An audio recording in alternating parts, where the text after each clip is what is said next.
What if love is more than just a feeling? What if it's a universal force shaping how we understand ourselves, our community, and the world?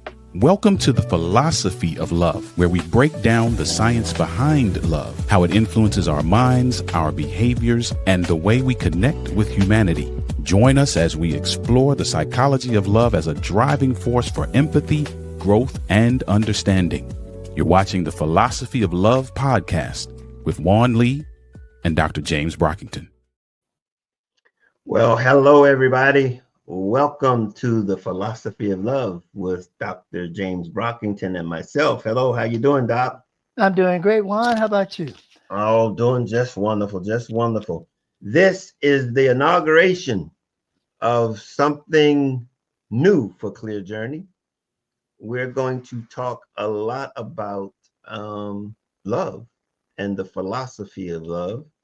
And it stems from a book that I wrote called Love Made Simple, The Guide to Inner Peace, Contentment, and Success, which is the foundation of Clear Journey. And so we're going to get into that. But before we do, let me tell you a little bit about Clear Journey. I know if you are new to the channel, by all means, I want you to subscribe. We want you to become a part of our community. If you're back for the first or for the additional new visit, because this is a new program, we want to thank you for the opportunity for us to share with you a little bit more of what's going on with Clear Journey and how we can help you navigate. Clear Journey is a nonprofit that looks to help individuals that are looking to get answers to life's challenges. And we have a show called It's Life on the platform. And now we have another one, and it's called The Philosophy of Love. And it's basically having to do, both of those programs are having to do with the love mindset. The mindset of being able to navigate life successfully.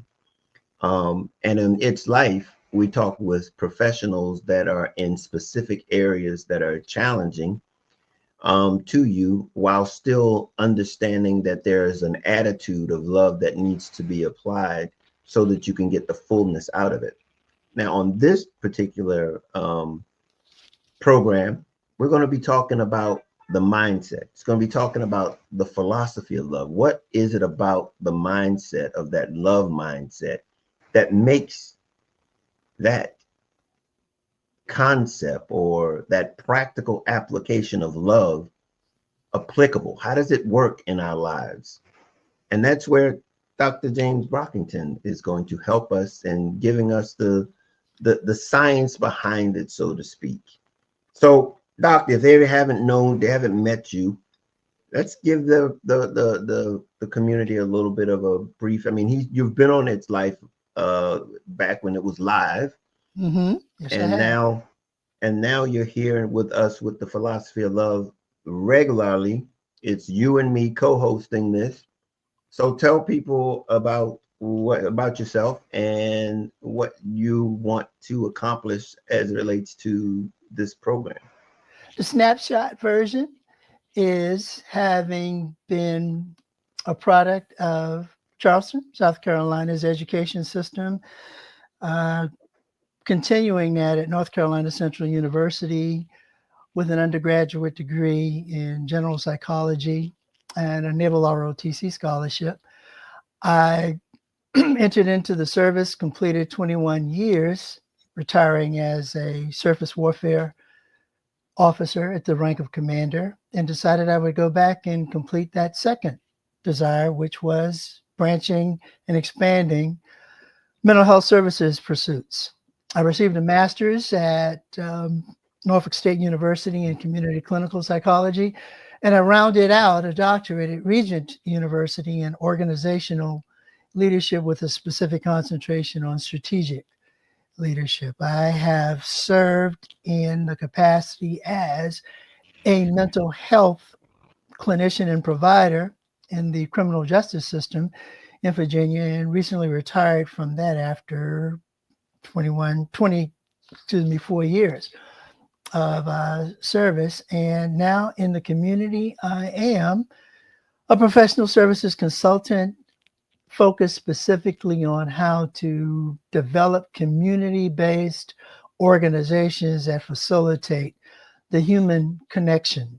And by human connection, we're talking about a word that's been used quite frequently in our introduction, a mindset, the actual thinking and behavioral alignment that enables an individual to strategically, professionally, personally, and intellectually obtain every goal and every aspiration that they deem worthy of their pursuits. Now, this is where we get into the singularity that is the philosophy and love. And why do I say singularity? Because you're going to find, having read Love Made Simple, that there's a direct line, straight line, singularity between how an individual thinks, critically thinks, and reasons, and how they adapt, adjust, and achieve the love connection that they are pursuing. And love is a universal term. Yeah. Emotion, it is an emotion, but in a structural sense, it is a living, organic, and vibrant emotion. Living, constantly developing and growing, in evolving and aligning itself to every pursuit that we engage in makes it organic. And by being organic, it's vibrant. It's an integral part of how we view ourselves, becoming ourselves, and in the process of viewing and becoming, actualize that meaning, how we make it happen. These are the issues that interest me because that is that human connection that is involved in every aspect of our living engagement that is going to underscore the communities that we're going to develop, and more specifically, the communities that need to survive. Charles Darwin, a famous biologist, said that in the survival of the fittest, it's not the smartest, not the fastest, not the strongest. It is the organism that can adapt. The adaptability is what underscores survivability. And love is specifically designed to assist us in adapting and adjusting. So, I mean, you just hit everything we want to talk about today. I tell you, Well, you that's how just we're hit it supposed to all. do But this. it's interesting that you said that because as I've stated on many of occasions, I've talked about love as being a tool, Mm-hmm. and it's a tool that is meant to align us with our purpose, that helps to assist us in something that's bigger than ourselves. Mm-hmm. And so when you said those things about what love is, how many different areas or how many different ways are there that people can see or hear love in existence? How many different ways are there? Because we said that it was an emotion. What It are is some of the emotion. other attributes or some of the other characteristics of love? Now let's dissect it.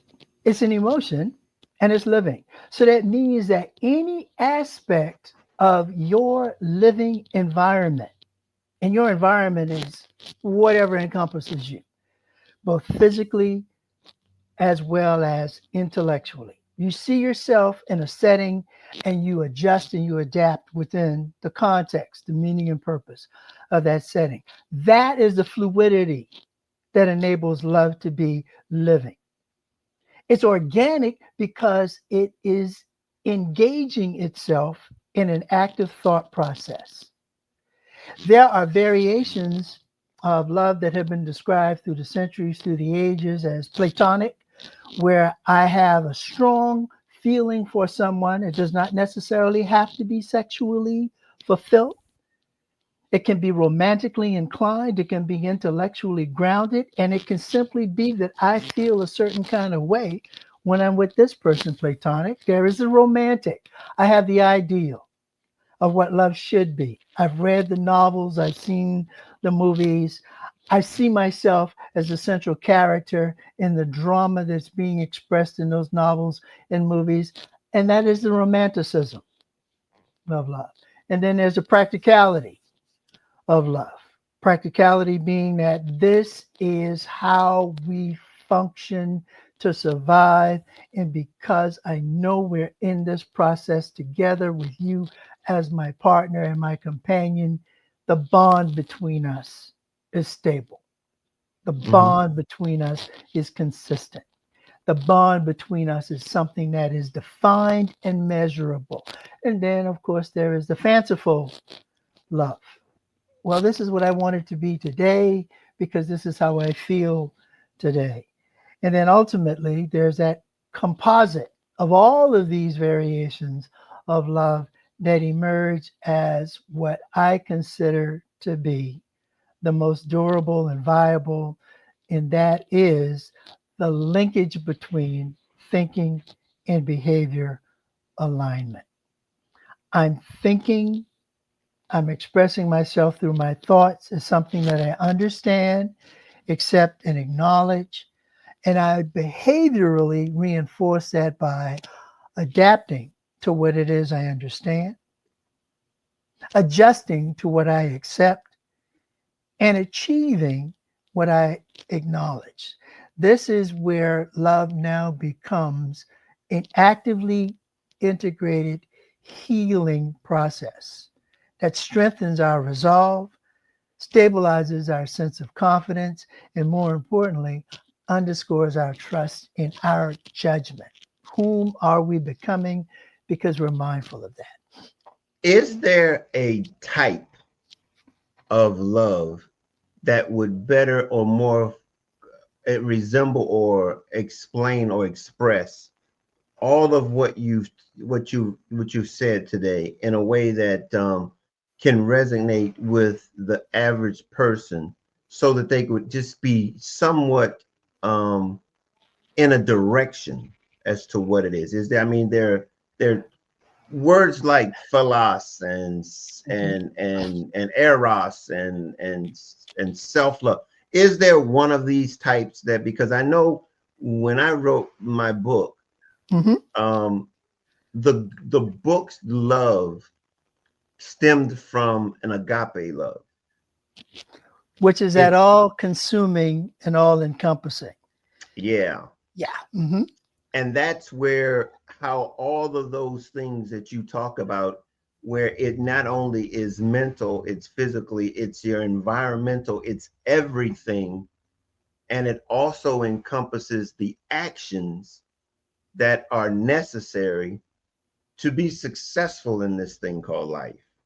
Hence the intellectual and the philosophical view of what love progressing through those stages that you name.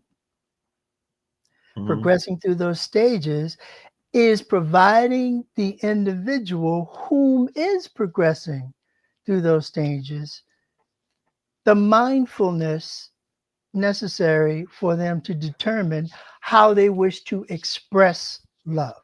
You see, love has many stages, and in each of those stages, it has its own linkage to the behavioral expression of it. We talk about agape love, all consuming, all giving.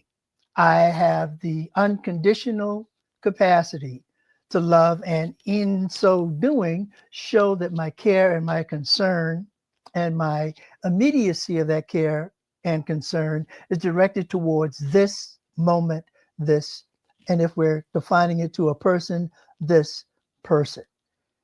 You know, you can see the same thing being expressed in an individual who is athletically inclined, saying that I'm going to be a professional football player, and it is for the love of the game that all of my energies are directed. I have a sense of all consuming commitment to whatever is necessary to do this, to be this, being my objective.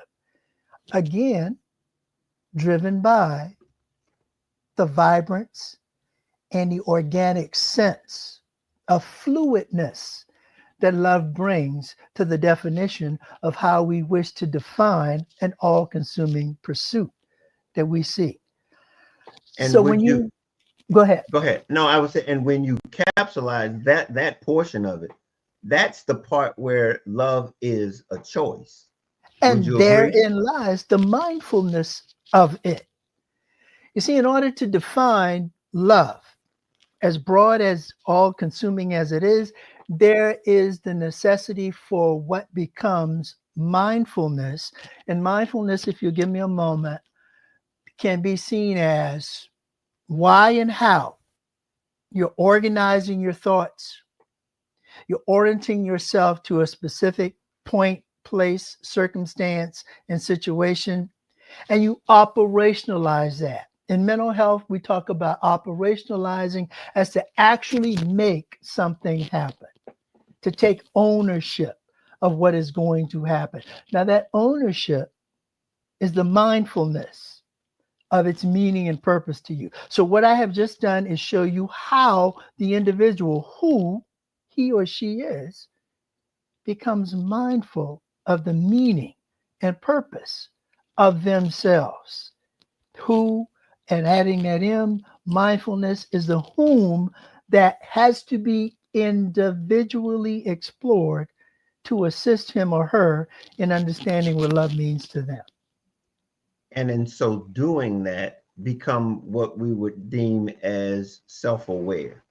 And by being self aware, self actualizing, self efficient, I Mm-hmm. can do through my self awareness what my self confidence in that awareness enables me to achieve.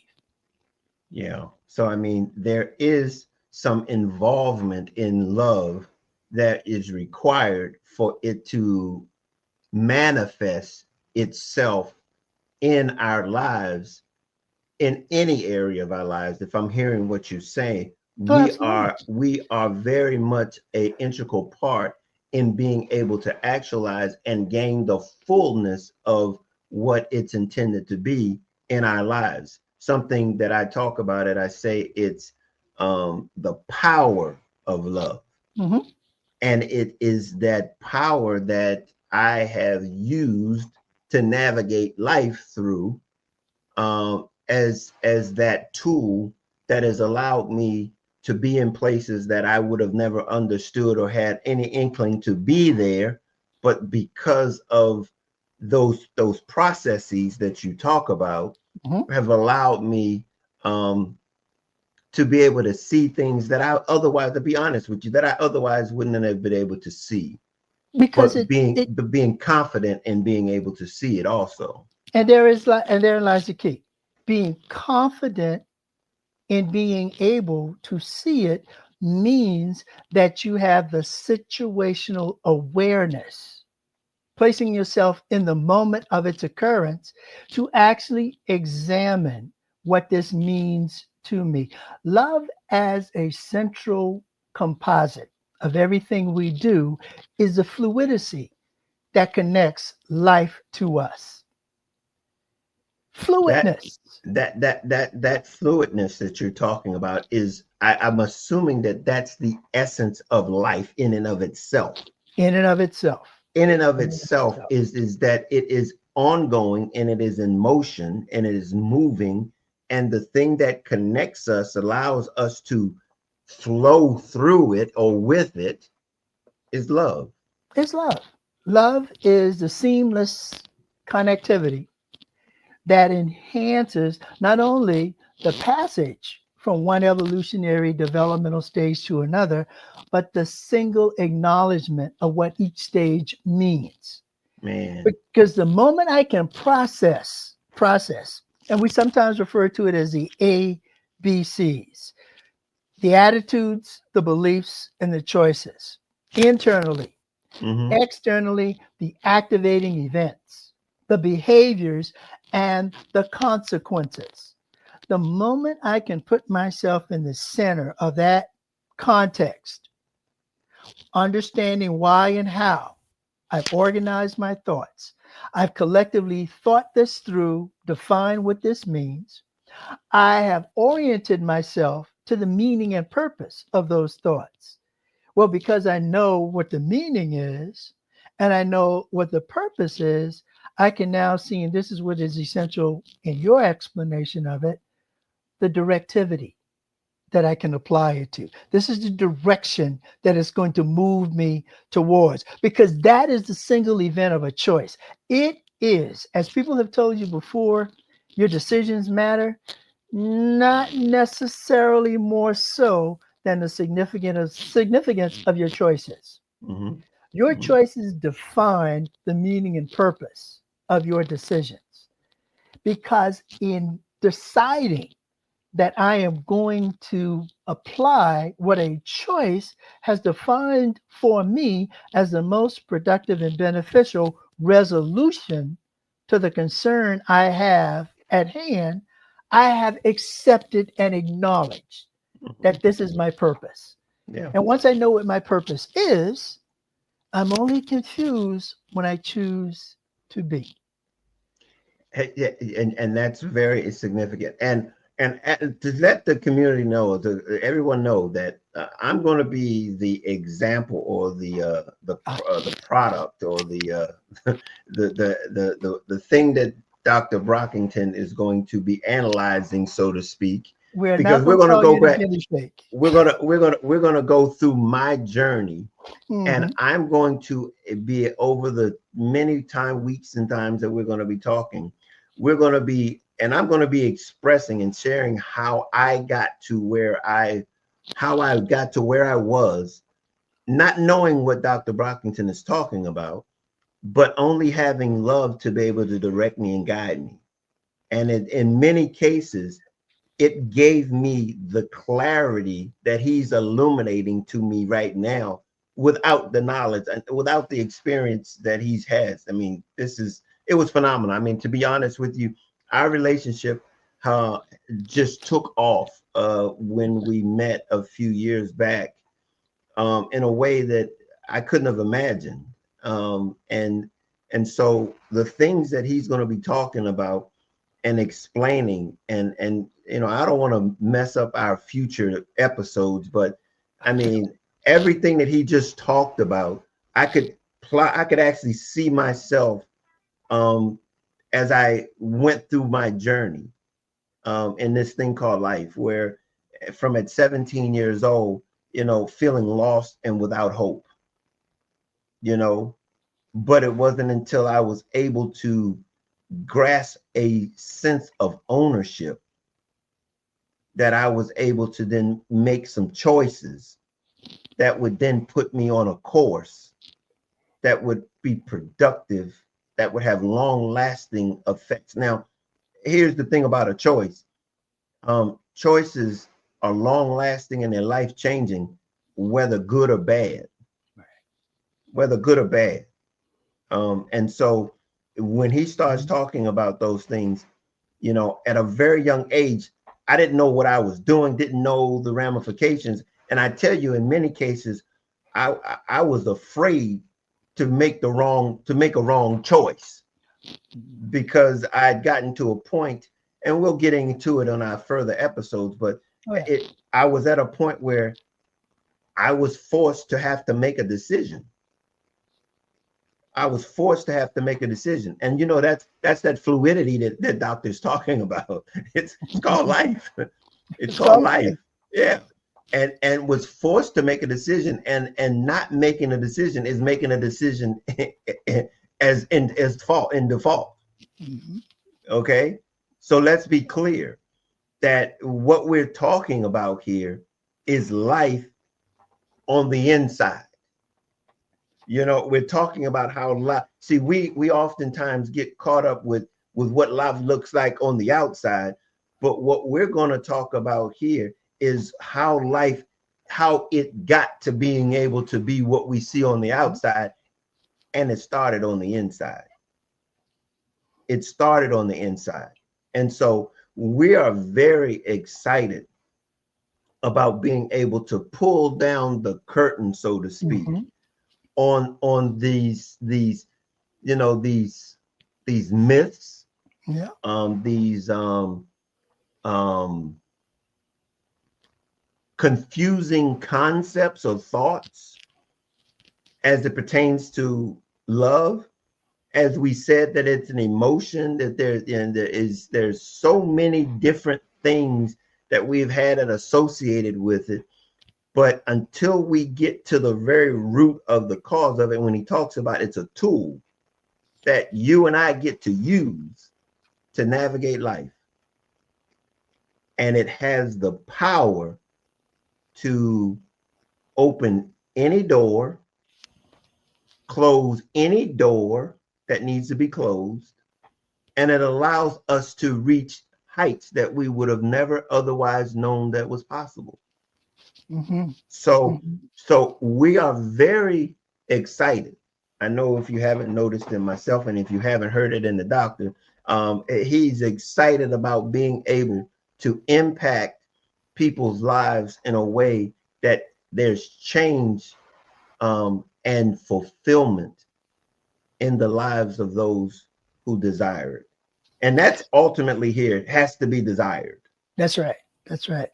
One of the things that I am most hopeful that we will be able to accomplish in the spontaneity and the free flow of our dialogue and discussions are going to be what has been the central bugaboo for anyone who is in the mental health services from a provider, consultant, or an actual therapist field, and that is getting a client to come in and realize that they are, quote unquote, not crazy. Coming in and actually talking to another individual, expressing your concerns to another individual who is empathetically and sympathetically grounded enough to allow you to have the opportunity to freely discuss these things is what I'm hoping the large aggregate of our audience will see and at some point realize that it's okay to go in and talk to someone. And you know what? The issue here on that point is not necessarily how I got there, because the reason that I wrote the book was to speed or fast track someone to not have to go through what I went through, so that you could get what I learned. And in addition to that, this show is for that same very purpose. And here's the thing, it's not, this stuff that we're talking about is not optional. If we want to be successful, if we want to be able to reach our full potential, if we want to be able to reach those goals that we know we have that are uniquely ours, we've got to have this type of internal awareness so that we can be all that we can be. You've ever heard the be our very best selves? Oh, yeah. You know, to be able to open up the vastness of who we are. And it means that we've got to go do some work. We got to dig. That's right. But the first thing is understanding that there's something to be digging for. Mm-hmm. And that's what we know, that love is that tool that allows us to know that it's something greater than ourselves that we can connect to. As we develop ourselves, we have a place that is in need of what we have. And that's that greater purpose. And that is, and the awareness of that greater purpose is what grounds us in the realization that we are interconnected. We are interoperable. We do not do this by ourselves. There is a legacy, there is an anthropological established link between our creation to our evolution. And that is not something that is done on the individual basis. We are a byproduct of everything that we have encountered, and we only encounter because we engage. And we engage to encounter. It is that balance that exists between what you put in as attitude is what you get out as belief and behavior. Mm-hmm. And the structural relationship between those two are the building blocks and the cements that stabilize the foundation of you, the person, and you, the individual. The more aware you are of you, the person, the wider your expansivity as you, the individual, becomes. And that's what we're shooting for. That's where we want Yeah. to go with this. Yeah. And I tell you, it's going to be, look, we're going to be digging into me, but we want the community also to feel free to comment, leave comments on the Right. videos. And we're going to leave you ways that you can get in touch with myself and Dr. Brockington, so that we can be helping walk you along on this journey called life. Absolutely. And that's what this is all about. So this is our first episode, but we're going to be getting into more specifics as we go through. But just to give you an idea as to how this is going to be going forward, we're going to be breaking down some of the things that we talk about, the myths. How do we hear what we heard? How do we come to some conclusions? You know, I started off my book, and when I wrote the book, and I said, "Is it where do we hear? Where do we learn about love? Nobody. Where are we taught about Mhm. love?" And I think in my writing I came up with one place that up we come with any ideas to what love is, and we're going to talk about it. I'm not going to share it right now, but I mean, we're going to talk about where we get our understanding of what love is, and how we then develop it, or how we transfer through life, how we go through life, um, picking and choosing how to demonstrate it or how to use it, if at all, um, and see how that's been working. And then we're gonna and then give you an alternative, because ideally people are going to hear this and want to talk about this, and they got their own interpretation as to what it means.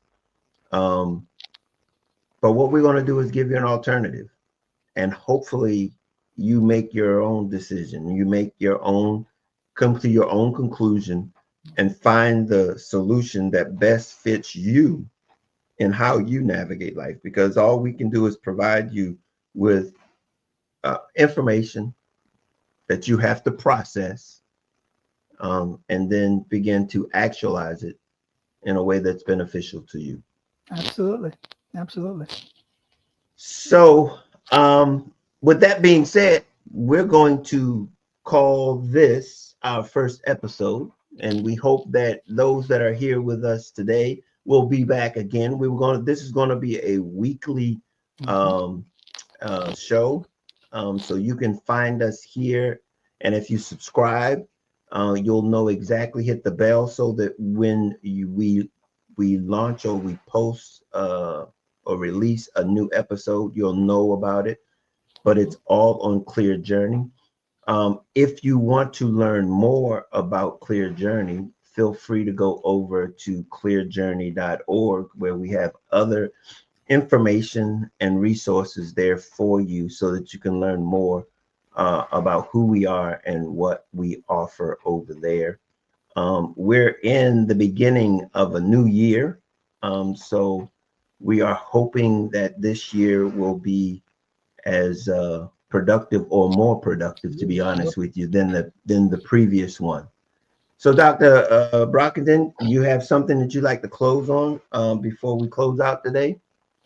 The one thing that I want to do want to emphasize is the fact that this is user friendly. User friendly. Uh, Spoken to you in a language that is going to be readily accessible and understood. You know, I am a doctor. I'm not going to use $75 words to say something that I could say with a 10-cent or a 20-cent verb. We got that. I want you to be comfortable, you, the audience. I want you to be comfortable and realizing that this is just two guys that are having a conversation about something that is relevant to you, but more to the point, is relevant to all of us. Because that's what the composite is, all of us. In the times and circumstances, situations we face, all of us have to come together to resolve this. I mean, this planet Earth is still small in comparison and contrast to the issues that exist in front of us. Small. And it's the only one that we have. So we need to get ourselves into that mindset that says survivability, dependability, and reliability are more important than anything other than the realization that we got to do this together to make this together. Yeah, together. I guess that's the word that we're going to focus on in this journey that we're starting, is that we can't do it alone.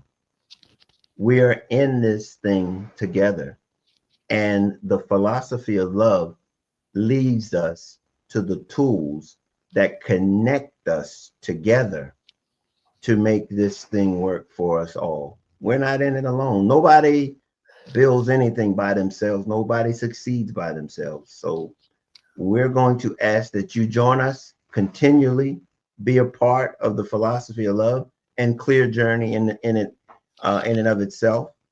And we want to know that we're here for you, to support you on your clear journey through life. Absolutely so. We'll see you on our next broadcast. Till next time, see you later.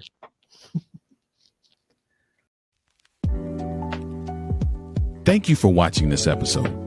Take a moment to head over to our social media platforms, connect with us, and leave a comment. We'd also love it if you would subscribe to our YouTube channel.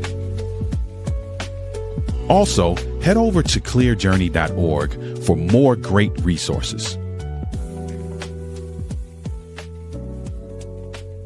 We'll see you next time on the Philosophy of Love podcast.